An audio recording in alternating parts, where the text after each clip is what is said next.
All right. Today we have with us joining Ambassador Michele. Thank you so much for coming to Chokarella, the podcast room. Welcome, welcome.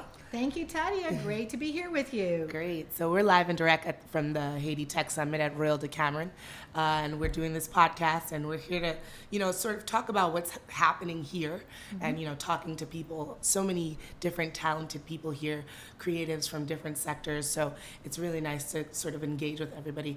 Can you just share your feedback so far as the Haiti Tech Summit? What brought you here, and how do you feel about being a part of it?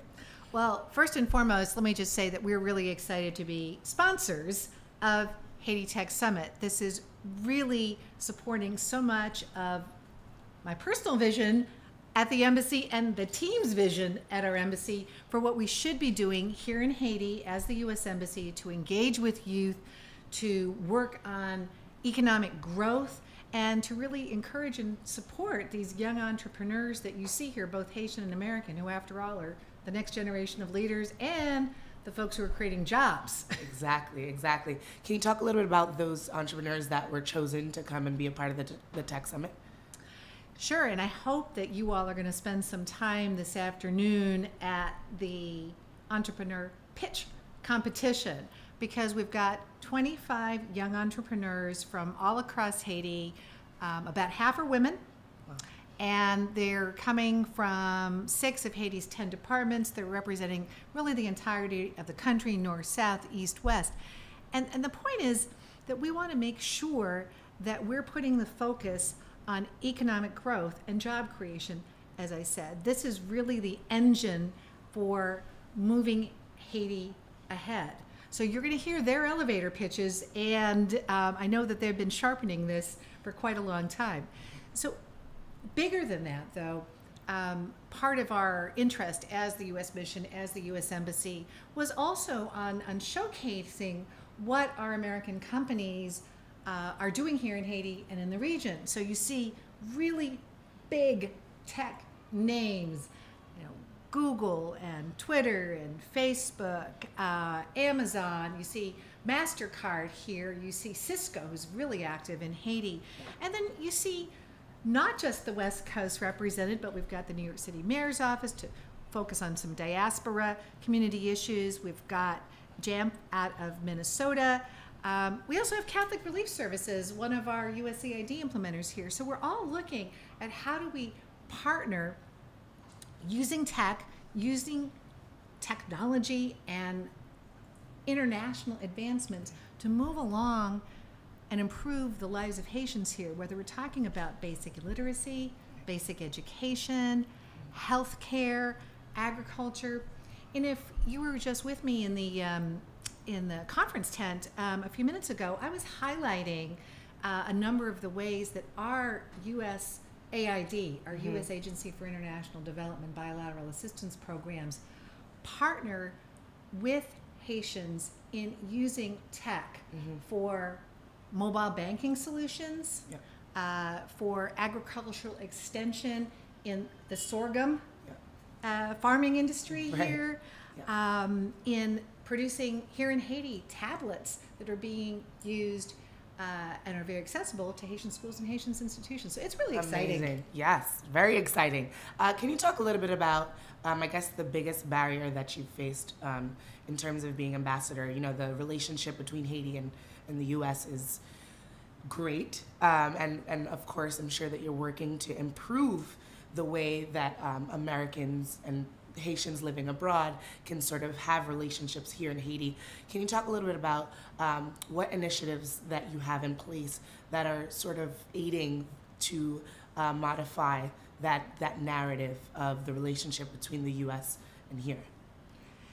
So I'm a big believer that people-to-people relationships really form the backbone of any bilateral relationship between two countries. And here, with Haiti hundreds of miles away from the United States, not thousands of miles away, as has been the case in some of my other State Department postings.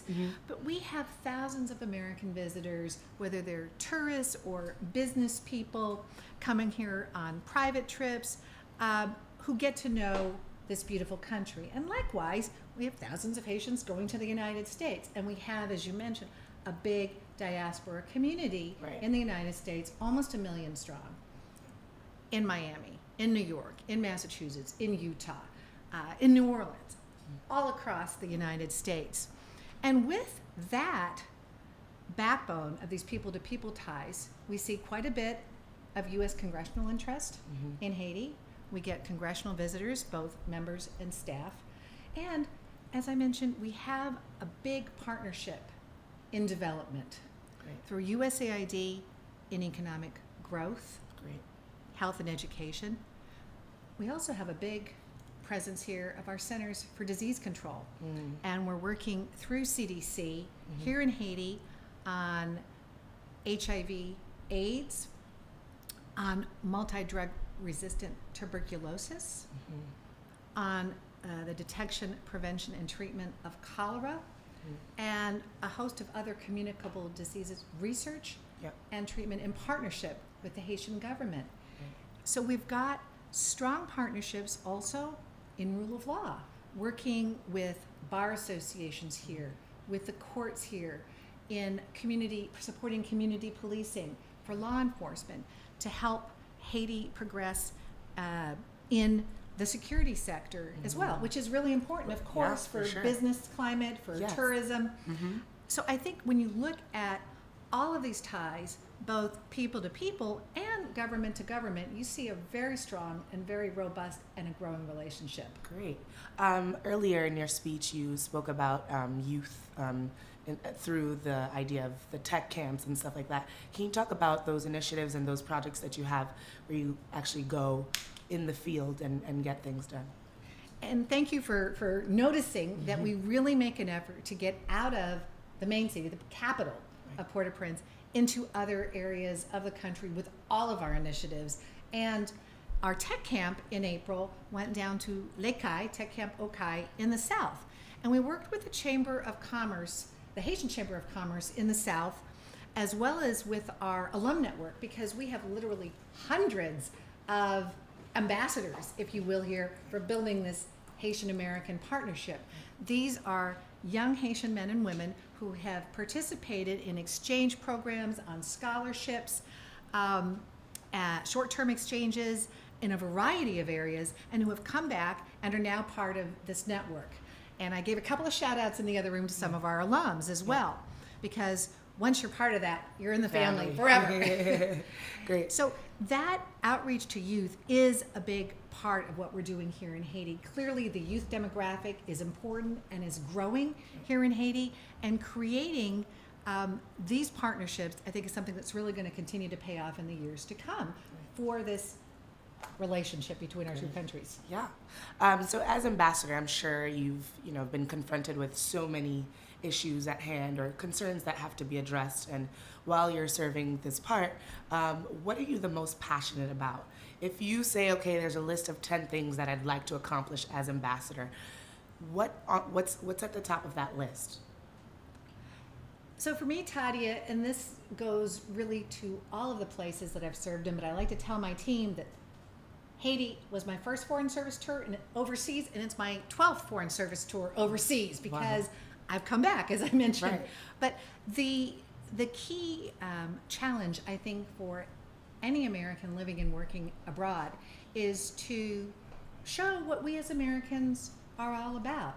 And I think that goes to our commitment for building relationships, that goes to our commitment to working with those most vulnerable populations. So when we're working in schools or in clinics, whether they be rural or in the inner cities here in Haiti, really getting to those most vulnerable populations of young people, of kids, working on maternal child health care, giving access to primary and secondary education, curriculum development, teacher trainings.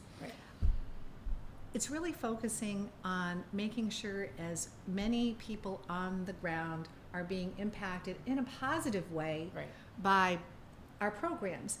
And as I mentioned earlier this morning in my remarks, I mean, really, we really believe firmly at the U.S. Embassy that we've got to be good stewards of U.S. taxpayer dollars. So we are really looking to make sure our projects and programs with the Haitian people, with the Haitian government, with Haitian civil society, with Haitian academic institutions are well designed, are relevant, are benchmarked to show results, Right.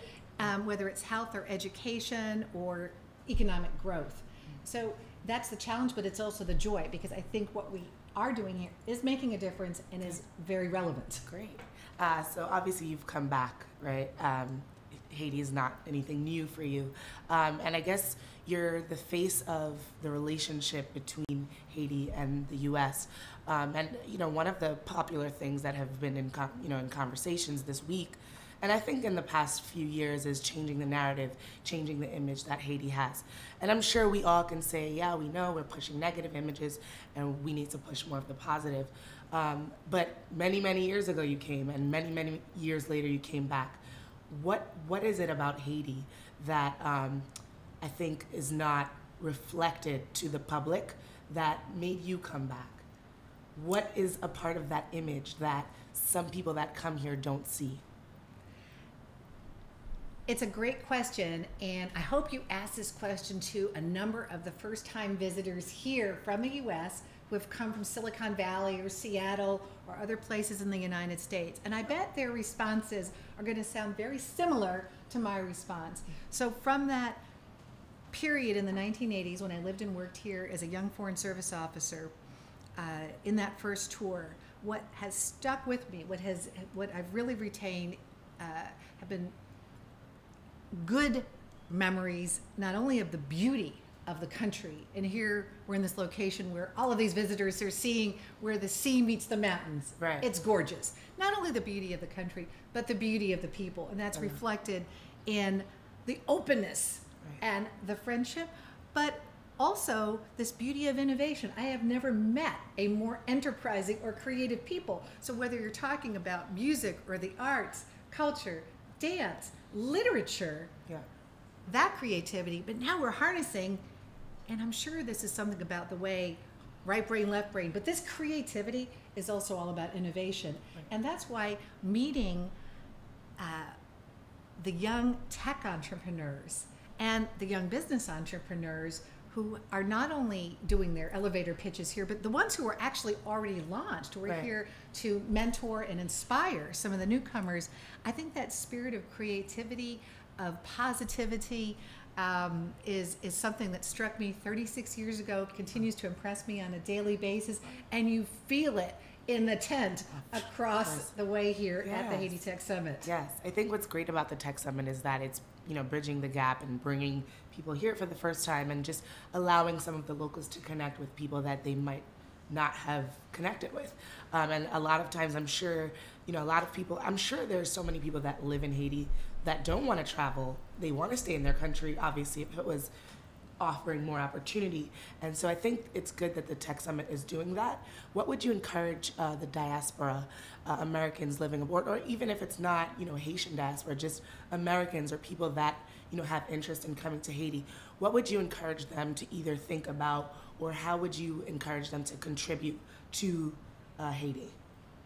I mean, first of all, as the American ambassador, of course, I want to say, stay in touch with us. If this is a small to medium-sized business based in the United States, or a young diaspora entrepreneur who maybe has visited Haiti on vacations but hasn't really thought about launching an enterprise here, we have a great economic commercial section in the embassy that the full-time job is to try to bridge these links and create these ties economically and commercially between our two countries. So we're a full-service embassy. We've got our public diplomacy team here, putting the great word out in our own social media platforms about what's happening here at Haiti Tech Summit.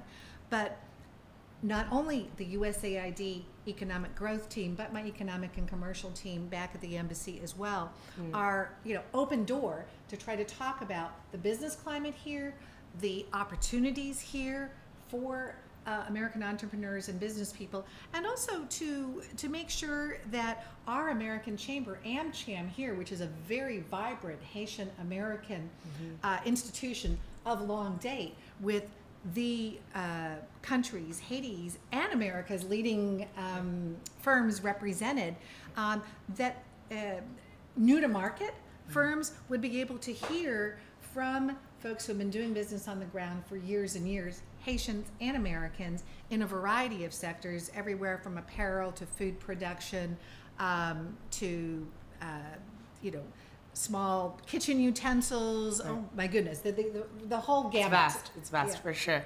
And my last question for you is, what tools can you leave the locals here in Haiti? Obviously, you're inspired by the creativity and things that happen here in the country, and maybe some of those locals may feel like they don't have access to the embassy or you, even just for a conversation or whatever it is. What tools can you leave people of Haiti who are hungry, and not literally hungry, but have a hunger for success? What would you like to tell them in terms of, from your standpoint, how they can, strive for greatness here?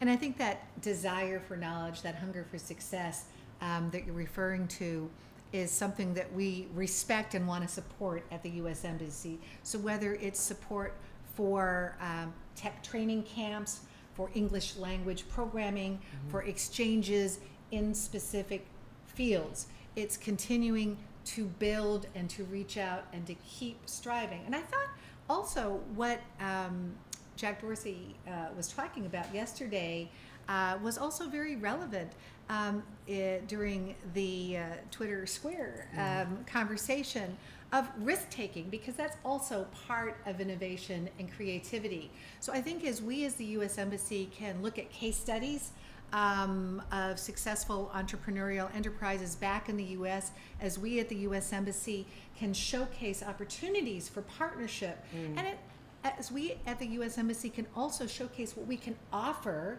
whether it's through our book club at the mission, whether it's through our young leaders initiative, YLI, that I was describing a few moments ago.